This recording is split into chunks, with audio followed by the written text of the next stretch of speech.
Hello दोस्तों। चलिए, आज आपका कोई स्पेसिफिक टॉपिक पर बेस्ड क्लास नहीं होने वाला है। ठीक है, आज हम ये बताएंगे कि रीजनिंग और कंप्यूटर कैसे पढ़ना है। ठीक है, पिछला वीडियो जो हमने लाया था स्ट्रेटजी वाले में, प्लेलिस्ट में, उसमें बताया था कि आपको प्रिपरेशन कैसे स्टार्ट करना है। तो उसमें मैं मेनली मैंने सिर्फ मैथमेटिक्स के बारे में बताया था। ठीक है, और आज बताऊंगा कि आपको रीजनिंग और कंप्यूटर कैसे पढ़ना है। ठीक है, तो सबसे पहले तो मैं थोड़ा सा इंट्रो देता हूँ निमसेट के बारे में। बहुत से लोग, नए नए लोग देखते रहते हैं वीडियो, तो बोलते हैं कि निमसेट है क्या। ठीक है, तो सबसे पहले कोई अगर स्टूडेंट है, ठीक है, जिसने अपना बीसीए कंप्लीट करा है, बीएससी कंप्लीट करा है, या फिर बीए कंप्लीट करा है, तो उसने अपने ग्रेजुएशन में मैथमेटिक्स या स्टैटिस्टिक्स दोनों से कोई एक सब्जेक्ट लिया हुआ है, तो वो निमसेट के लिए एलिजिबल है। ठीक है, तो आपके सीनियर्स है भाई, तो या तो फिर बीसीए किया हो और बीएससी किया हो और बीए किया हो, कोई भी बैचलर डिग्री हो, अगर उसने क्या है मैथमेटिक्स, कंप्यूटर साइंस या फिर स्टैटिस्टिक्स, तीनों में से कोई भी एक सब्जेक्ट अगर उसका मेजर सब्जेक्ट रहा है, ठीक है, तो वो क्या है निमसेट के लिए एलिजिबल है, तो निमसेट का एग्जाम दे सकता है। ठीक है, जिससे कि आपको एमसीए में, एमसीए कोर्स के लिए आप एडमिशन ले सकते हैं। एडमिशन लेना कहाँ होता है? टॉप एनआईटीज में। ठीक है, कहाँ मिलता है? एनआईटीज मिलती है। ठीक है ना, आपको उसमें आईआईटी नहीं मिलता है, एनआईटी मिलता है। ठीक है, तो ये तो हो गया। जो नए बच्चे आते हैं बार बार पूछते रहते हैं मैसेज करके कि भैया ये निमसेट है क्या। अब इसमें क्या है कि मैंने पहली वीडियो में हाउ टू स्टार्ट प्रिपरेशन वाले बता दिया था कि मैथमेटिक्स कैसे करना है, और जैसा मैंने फील किया था, जैसे मैंने अपना फॉलो किया था, वैसे ही मैंने सारा चीज एक पॉइंट टू पॉइंट आपको बता दिया था, और बेस्ट तरीका बताया था आज तक का, सीरियसली। क्योंकि सिर्फ मेरा ही नहीं हुआ था, मेरे साथ में जितने भी मेरे दोस्त थे, जितने भी मेरे दोस्त थे जो मेरे साथ में बैठ के पढ़ते थे, वो जीरो लेवल के हों या फिर कैसे भी हों, सबका सिलेक्शन हो गया था। ठीक है, कोई एक ऐसा बच्चा बचा ही नहीं था जिसका सिलेक्शन ना हो, जो मेरे साथ में पढ़ता था। क्योंकि जो स्ट्रेटजी मैं फॉलो करता था, सेम चीज मैं उनसे फॉलो करवाता था। ठीक है, तो उनका सिलेक्शन भी एनआईटीज में हो गया। और जो अभी आपके सीनियर्स में 2025 वाले बैच के स्टूडेंट थे, ठीक है, जिन लोगों ने हमसे हेल्प मांगा, जैसे मैंने अपना तरीका बताया, सेम उस तरीके से फॉलो किया, और सब के सब क्या है एनआईटीज में सिलेक्टेड है। ठीक है, लेकिन मैं क्या है कि रिजल्ट नहीं छाप सकता, क्योंकि भाई मैं इंस्टीट्यूट ओपन तो किया नहीं हूँ। ठीक है, लेकिन अभी बताएंगे आगे चल के कि क्या क्या होने वाली है, तो वो अलग बात है। चलिए, तो बताते हैं पहले कि रीजनिंग कैसे करना है। ठीक है, रीजनिंग का क्या सीन है कि अगर आप सोचोगे ना कि रीजनिंग लास्ट में करेंगे, तो ये क्या है ना कि एक बहुत बैड हैबिट है। ठीक है ना, पहले तो मैं आपको बताता हूँ कि आपका 1000 नंबर का पेपर होता है, जिसमें से कि मैथ आपका ले लेता है 600, रीजनिंग ले लेता है आपका 240, ठीक है, और कंप्यूटर ले लेता है 120, और फिर तुम्हारा बच्चा क्या है इंग्लिश, ये कितना लेता है आपका 40। ऐड करोगे तो क्या होगा? हो जाएगा, वो तो हो गया 1000। ठीक है, 1000 आपका कंप्लीट हो गया। तो जैसे आपको 600 नंबर दिखता है ना, बड़ा नंबर, ठीक है ना, तो आप क्या है ना साल भर मेहनत करे पड़े रहते हो, मैथमेटिक्स मैथमेटिक्स मैथमेटिक्स। और मैथमेटिक्स में क्या होता है कि एग्जाम में आता है आपका 200 नंबर, 300 नंबर, ठीक है, 300 नंबर मैक्सिमम आएगा, तो 400 और बहुत ज्यादा टॉपर हो तो आपका आएगा 500 नंबर। ठीक है ना, तो क्या है कि 500 नंबर आया तो ठीक है, उतना ठीक है, लेकिन अगर किसी का 200 या 300 नंबर आ रहा है, फिर क्या होगा? तो भाई, आपको एक बड़ा नंबर दिख रहा है, उसके लिए आप मेहनत करो, ठीक है, लेकिन आप इन सबको इग्नोर तो ना करो ना। ये सबको मिलाओगे फिर भी आपका क्या बनेगा? 400 नंबर बनेगा। ठीक है, 400 नंबर में इसको तुम छोड़ दो, फिर भी तुम्हारा कितना है? 360 नंबर। 360 नंबर में तुम अच्छे से स्कोर कर सकते हो, क्योंकि ये जो दोनों पोर्शन होता है रीजनिंग और कंप्यूटर का, बहुत ही ईजी होता है, बहुत ही ज्यादा इजी होता है। तुम बहुत ही आसान तरीके से इसको कवर कर सकते हो, समझे ना, इतना तुम ला सकते हो। 360 में से तुम 300 नंबर आसानी से ला सकते हो।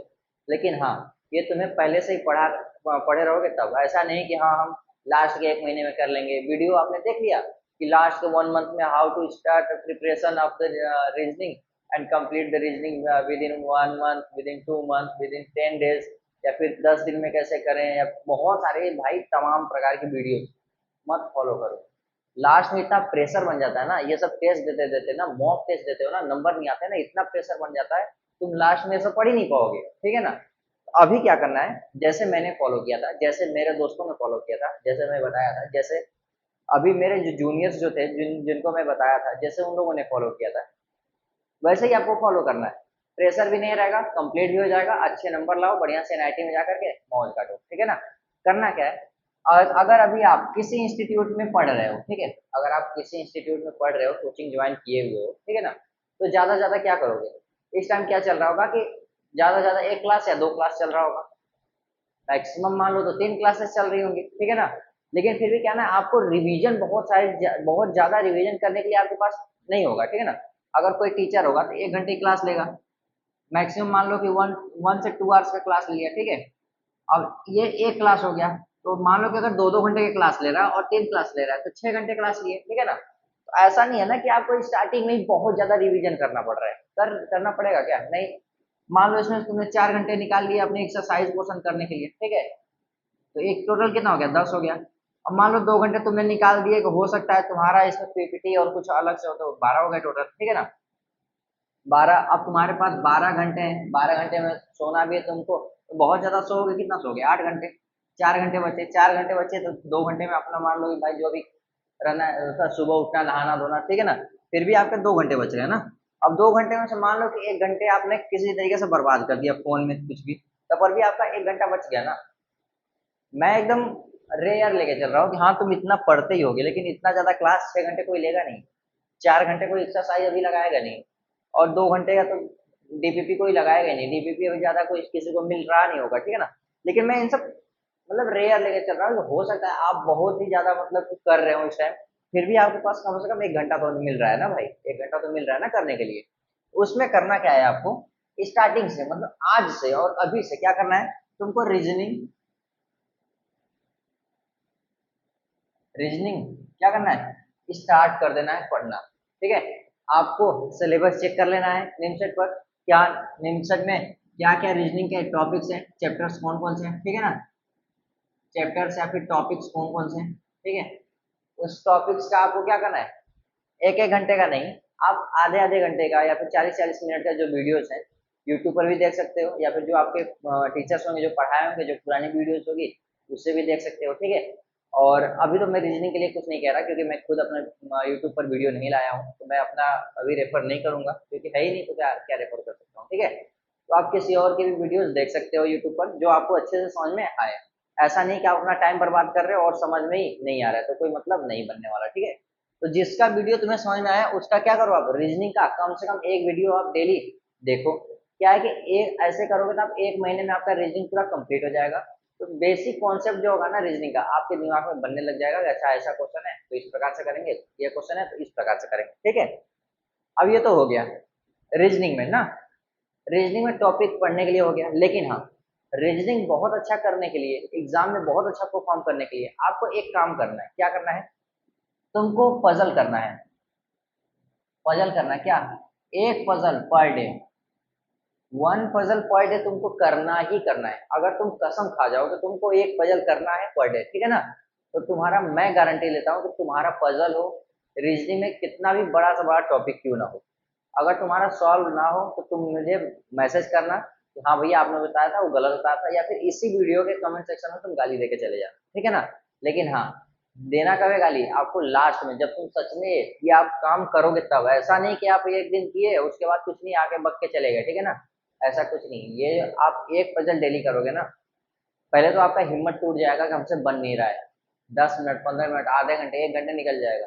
लेकिन भाई जैसे तुम करते चले जाओगे ना, अगर तुम कम से कम 20 से 30 अगर पजल कर लिए ना, तो तुम्हें कॉन्फिडेंस हो जाएगा, क्या हो जाएगा, कॉन्फिडेंस बिल्ड हो जाएगा, अच्छा पजल को इस प्रकार से करते हैं, ऐसे पजल को इस प्रकार से करते हैं। और उसके बाद कोई भी कितना भी बड़ा पजल क्यों ना मिलने लगे, तुम सटीक और तुरंत सॉल्व कर जाओगे, ठीक है ना। और एग्जाम में तुम्हें पता है कि कम से कम 2 या 3 पजल आते ही है, और एक पजल में 5-5 क्वेश्चन होते हैं, तो एक पजल पर बड़ा सा पैराग्राफ दे दिया, उसमें दे दिया A B C, अब एक पजल में 4-5 क्वेश्चन हो गया, और जैसे 3 पजल है, अगर तुम 3-3 क्वेश्चन भी मिलाओ तो पर भी 9 क्वेश्चन बन गए ना, 3 पजल में, और हर एक पजल में 3 क्वेश्चन है, तो कितने क्वेश्चन बन गए तुम्हारे, 9 क्वेश्चन बन गए, ठीक है ना।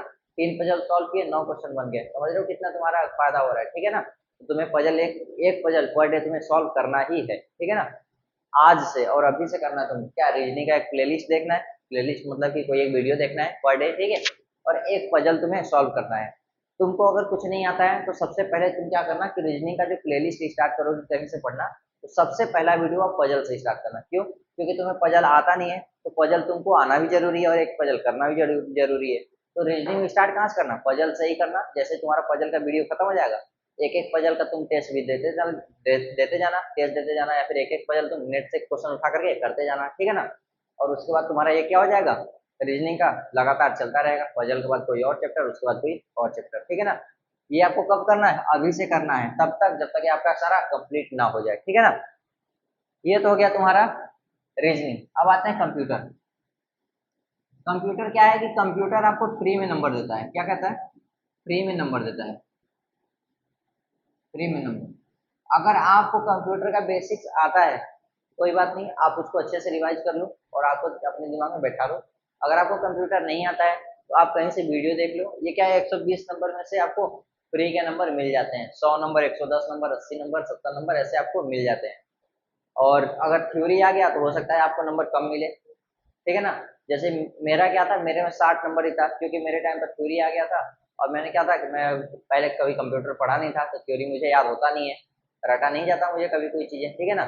तो मेरा क्या था, कम आया था। लेकिन मेरे टाइम पे, मेरे को छोड़ करके लगभग सभी का 80 नंबर, 90 नंबर, 100, 110, 115, हमारे सीनियर्स में भी था, उन लोगों में बहुत से लोगों का 120 में से 120 था, ठीक है।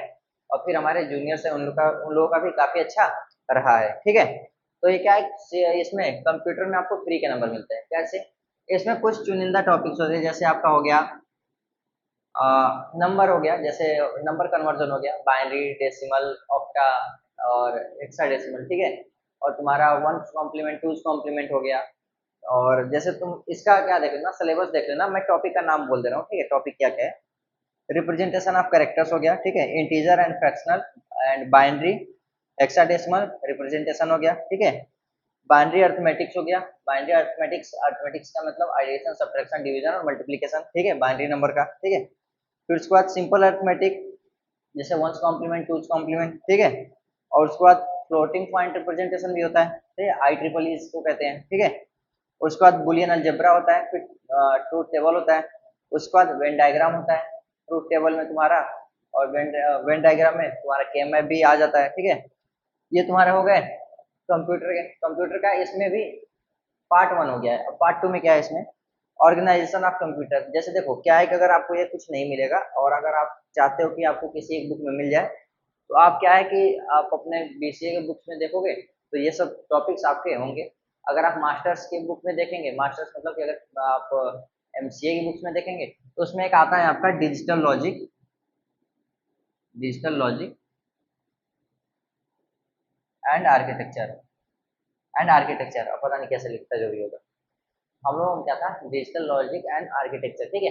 अभी हम लोग के सेमेस्टर 1 में था डिजिटल लॉजिक एंड आर्किटेक्चर। तो जो हम लोग निम्सन में पढ़े थे, सेम टू सेम सारा का सारा टॉपिक क्या था इसमें, डिजिटल लॉजिक एंड आर्किटेक्चर में, आर्किटेक्चर में ही था, ठीक है। आर्किटेक्चर फिर ऑर्गेनाइजेशन जो भी था, अभी याद नहीं है अच्छे से। तो उसमें क्या था आपका, अब टॉपिक का नाम बोल देते हैं, अब ध्यान दीजिएगा। Organization of computer, central processing unit, the structure of instruction in a CPU, input output devices, और computer memories and backup devices, ठीक है ना। ये क्या है आपके कंप्यूटर के ना, ये सारे आपके टॉपिक्स हैं जो कि आपको कंप्यूटर क्वेश्चन पूछते हैं। जो मैंने पार्ट 2 वाला बताया अभी, जो ये ज्यादा थ्योरी वाला है, इसमें बहुत ही कम क्वेश्चन आते हैं। बाकी जो तुम्हारा वो वाला था, क्या कहते हैं, नंबर सीरीज हो गया, वंस कॉम्प्लीमेंट, टूज कॉम्प्लीमेंट, और ये कन्वर्जन हो गया, ठीक है ना। और क्या था उसमें, लॉजिक था, गेट था, और के मैप था। ये सब तुम्हारा क्या है, काफी ज्यादा उससे क्वेश्चन पूछे जाते हैं, ठीक है ना।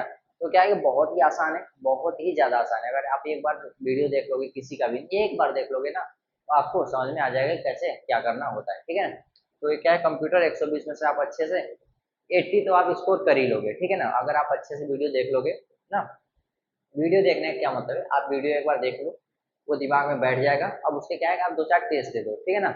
और टेस्ट देने के बाद अब देखना, इसका अगर तुम्हें क्वेश्चन प्रैक्टिस करना होगा तो तुम गेट का क्वेश्चन डायरेक्ट प्रैक्टिस करना, गेट के पीवाईक्यूज होंगे, ठीक है। और उसके बाद तुम चैट जीपीटी को बोल देना कि जो गेट के तुम क्वेश्चन पीवाईक्यूज कर लेना, ठीक है। और जो क्वेश्चन आएंगे उसको कॉपी पेस्ट करना, चैट जीपीटी में बोल देना कि मुझे नए नए क्वेश्चन बना के दो इस टाइप के, ठीक है, क्योंकि मैं अपने एग्जाम के लिए प्रिपरेशन करना चाहता हूँ या फिर क्वेश्चन सॉल्व करना चाहता हूँ। तो चैट जीपीटी आपको कई प्रकार का क्वेश्चन बना करके दे देगा, तो आप उस टाइप के क्वेश्चन को प्रैक्टिस कर लेना, ठीक है। और रीजनिंग का हो गया, तो रीजनिंग के लिए आप बुक फॉलो कर सकते हो, बी एस वाली, और अरिहंत का भी बुक आता है। तो रीजनिंग के लिए कोई भी बुक फॉलो कर लो, कोई दिक्कत नहीं है, बस ये है कि उसमें पजल वजल अच्छे से होना चाहिए और क्वेश्चंस ढेर सारे होने चाहिए, ठीक है ना। जब ज्यादा क्वेश्चंस रहता है तो आपको प्रैक्टिस करने के लिए ज्यादा चीजें मिल जाती है ना। ज्यादा क्वेश्चंस होने का मतलब ये है कि एक तरीके से कि आपके पास नदी है और ज्यादा पानी है, तो जाहिर बात है आपको तैरने के लिए जगह ज्यादा मिल जाएगा। उसी प्रकार से क्वेश्चंस में भी होता है, ज्यादा क्वेश्चंस रहेंगे तो तुम ज्यादा क्वेश्चन करोगे तो तुम्हें समझ में ज्यादा आएगा, ठीक है ना। तो ये कहते हैं ना कि तुम्हें तैरने के लिए जगह ज्यादा मिल गया, ठीक है। तो कुछ ऐसा ही बढ़िया बुक अपने हिसाब से देख करके ले लेना, ठीक है। तो ये हो गया रीजनिंग का और ये हो गया कंप्यूटर का। बाकी रह गया इंग्लिश का। तो देखना, इंग्लिश में अभी देखना मैं क्या कह रहा हूँ कि आपको रिवीजन के लिए मैं वीडियो अलग से लाऊंगा कि आपको रिवीजन कैसे करना है। रिवीजन में मैथमेटिक्स, रीजनिंग, कंप्यूटर और इंग्लिश, ठीक है ना। इंग्लिश नहीं, इंग्लिश का रिवीजन नहीं, ये तीनों का रिवीजन कैसे करना है। और बाकी रह गया इंग्लिश का। इंग्लिश का मैं एक ऐसा तरीका बताऊंगा जिसमें तुम्हारा कम से कम 10 नंबर और मैक्सिमम 40 नंबर आराम से आएगा। ये एग्जाम का एक दिन पहले बताऊंगा ना फिर भी आ जाएगा, और एग्जाम के 1 महीने पहले बताऊंगा ना फिर भी इतना आ जाएगा। इंग्लिश तुम्हें आती है तुम टिक मार के चले आना, सही है। इंग्लिश नहीं आती तो तुम बस मेरे जो मैं वीडियो बनाऊंगा ना एग्जाम के कुछ दिन पहले, ठीक है ना, उसको देख लेना। इंग्लिश में कम से कम तुम्हारा 10 नंबर और ज्यादा से ज्यादा तुम्हारे 40 नंबर भी आ जाएगा, बहुत ही आसानी तरीके से। इतना सटीक मेरे पास तरीका है। तरीका मतलब तुक्का मारना जिसको आप कहते हो ना, तुक्का मारना अलग है, तरीके से तुक्का मारना वो अलग है, और एक होता है ना कि मैथमेटिकल तरीके से तुक्का मारना वो अलग है, ठीक है ना। तो मेरे पास क्या है कि तरीका है, तरीका है कि कैसे करना है, और मैथमेटिकल भी है कि अगर आपका एक गलत होगा ना तो उसके बदले में कुछ और सही होगा। अगर वो दोनों सही हो गए तो उसके बदले में कुछ और सही होगा, इसका मतलब ये पहला वाला सही होगा। कुल मिलाकर के लगभग आपके क्वेश्चन 5 से 6 या 10 क्वेश्चन भी हम आपको सही करा देंगे, ठीक है। तो आप उसका टेंशन नहीं लीजिएगा, हम आपको इंग्लिश बता देंगे उस टाइम। आपको इसमें ज्यादा टाइम गंवाने की कोशिश नहीं करना, ठीक है ना। तो इंग्लिश के चक्कर में आप ज्यादा ना पढ़ो। अब मैंने क्या बताया, मैथमेटिक्स आपको कैसे पढ़ना था पहले वीडियो में बता दिया, इस वीडियो में बता दिया कि रीजनिंग आपको अभी से स्टार्ट कर देनी है, इंतजार नहीं करना है कि हाँ लास्ट में पढ़ेंगे लास्ट में पढ़ेंगे, ठीक है। कंप्यूटर भी आपको क्या करना है, कंप्यूटर आपको रीजनिंग के बाद स्टार्ट करना है, ठीक है ना। अगर आप पैरेलल में चल रहे हो तो कंप्यूटर क्या है ना, रीजनिंग के बाद स्टार्ट करना है। क्योंकि अभी सारी तीनों चीजें अगर स्टार्ट कर दोगे ना तो तुम्हारा खुद मन नहीं करेगा कुछ भी चीज पढ़ने का। तो क्या करना है, रीजनिंग कंप्लीट कर लेना, उसके बाद कंप्यूटर कर लेना, क्योंकि कंप्यूटर बहुत ही आसान है। रीजनिंग के कंपैरिजन में कंप्यूटर क्या है आपका आसान है, ठीक है ना। तो अभी तक समझ में आ गया। रीजनिंग में क्या होता है, रीजनिंग में रीजनिंग प्लस क्वांट दोनों मिक्स होता है, ठीक है ना। आप ये भी ध्यान रखिएगा, जो निमसेट का सिलेबस है, जो निमसेट का सिलेबस है 240 वाला, रीजनिंग और इसमें क्या है क्वांट दोनों क्या है मिक्स रहता है, ठीक है ना। तो हमने रीजनिंग बस ये लिख दिया क्योंकि वहां पर सिलेबस में रीजनिंग करके ही लिखा रहता है, ठीक है ना। लेकिन उसमें जो टॉपिक्स होते हैं वो क्वांट के भी होते हैं, जैसे टाइम एंड वर्क हो गया, पाइथन सिस्टम हो गया, प्रॉफिट लॉस हो गया, ये सब क्या है क्वांटिटेटिव एप्टीट्यूड है आपके, ठीक है ना। तो उस सबके टॉपिक भी आपके रहते हैं, ठीक है। तो आप सिलेबस एक बार चेक कर लीजिएगा, आपको समझ में आ जाएगा ना। तो आपको मेनली ध्यान क्या रखना है, सिर्फ रीजनिंग ही नहीं पढ़ना है, क्वांटिटेटिव एप्टीट्यूड पढ़ना है। ज्यादा टफ वही होता है और रीजनिंग वाला तो बहुत ही आसान होता है, ठीक है ना। तो पहले आप पजल पढ़ लीजिएगा ताकि आप एक पजल देते रहो। उसके बाद आप रीजनिंग के टॉपिक्स और क्वांटिटेटिव एप्टीट्यूड के टॉपिक्स दोनों को देख लीजिएगा। जो भी आपको पढ़ने का मन करेगा उसको आप स्टार्ट कर दीजिएगा, ठीक है ना, कि कैसे आपको पढ़ना है, क्या करना है और कहाँ से करना है, यूट्यूब से करना है या फिर आप जहाँ पढ़ रहे हो वहां से करना है, ठीक है ना। तो ये हो गया अभी तक के लिए। और अभी तो जितने लोग आ चुके हैं, ठीक है, तो वीडियो को लाइक करना और सब्सक्राइब करना तो भूलना ही नहीं। और वीडियो तो पसंद आए तो लाइक तो जरूर कर देना। अगर नहीं आए होगे, अच्छे से पूरी वीडियो नहीं देखे होगे, लेकिन फिर भी तुम्हें लगता है कि अच्छा बता रहा हूँ ठीक ठाक, ठीक है ना, तब पर भी लाइक कर देना, ठीक है ना। और सब्सक्राइब कर ही लेना भाई। और ऐसे ऐसे वीडियो मैं बहुत सारा लाते रहता हूँ। और मैं यूट्यूब पर पढ़ाना भी स्टार्ट कर दिया हूँ निमसेट के लिए। जैसे आपको कोई भी टॉपिक्स अगर मैथमेटिक्स के नहीं समझ में आ रहा है तो आप मेरी वीडियोस को रेफर कर सकते हैं, ठीक है। आपको बहुत ही आसान तरीके से जीरो लेवल से पूरे एडवांस लेवल तक का मैं पढ़ाता हूँ। जेई मेंस और जेई एडवांस जिसमें सब्जेक्टिव टाइप के भी क्वेश्चन आपके होते हैं, बहुत ही आसान आसान तरीके में मैं आपको सॉल्व करके दिखाता हूँ, ठीक है। अगर आपको लगता है कि आप मैथमेटिक्स में अच्छे नहीं हैं तो आप मेरा एक बार वीडियो जरूर देखना, फिर आपको लगेगा कि आप मैथमेटिक्स में अच्छे नहीं हैं या फिर आप जिनसे पढ़ते हैं वो अच्छे नहीं है, ठीक है। तो आपको कंपेरिजन समझ में आ जाएगा, तो आप इस पर ध्यान दीजिएगा और अच्छे से अपना पढ़ाई स्टार्ट कर दीजिए अभी से। बैठ करके ध्यान देने से और वीडियो सर्च करने से कोई मतलब नहीं मिलेगा, इसलिए आप वीडियो, अच्छी वीडियो देखना। और ऐसा नहीं कि आप कहीं लगे रील्स देखने, ऐसा कुछ नहीं करना। सेटिंग बाजी थोड़ा कम करना, वीडियो अच्छे से देखना, अच्छी वीडियो मतलब जिससे आपको समझ में आए। प्लेलिस्ट की बात कर रहा हूँ मैं, रीजनिंग का, ठीक है ना। वीडियो का मतलब प्लेलिस्ट है, रीजनिंग का देखने की बात कर रहा हूँ, अच्छे से देखना जिससे कि आपको सारा टॉपिक एक बार में समझ में आने लग जाए। नहीं समझ में आ रहा है तो आप उसको दोबारा फिर से देख लेना, ठीक है। अब ऐसा नहीं कि आप देख रहे हो और आपको कुछ समझ में नहीं आया, दोबारा देखे और फिर से कुछ समझ में नहीं आया। जाहिर सी बात है आप उस वीडियो को स्किप कर देना, किसी और का वीडियो देखना। इसका मतलब ये है कि आपको वो टीचर अच्छे से समझा नहीं पा रहा है, ठीक है ना। तो इस हिसाब से आपको देखना है। तो अभी के लिए बस इतना ही रखते हैं। और जो रेगुलर बने हुए हैं उनके लिए बता रहे हैं कि अगला टॉपिक हम आपको सीक्वेंस सीरीज पढ़ाएंगे, जो कल हम पढ़ाने वाले हैं। आज तो हमारे पास ज़्यादा टाइम बचा नहीं है, तो हम कल आपको सीक्वेंस सीरीज पढ़ाएंगे। वीडियो आपका सीक्वेंस सीरीज का अपलोड हो जाएगा, ठीक है। तो चलिए रखते हैं इतना के लिए, धन्यवाद।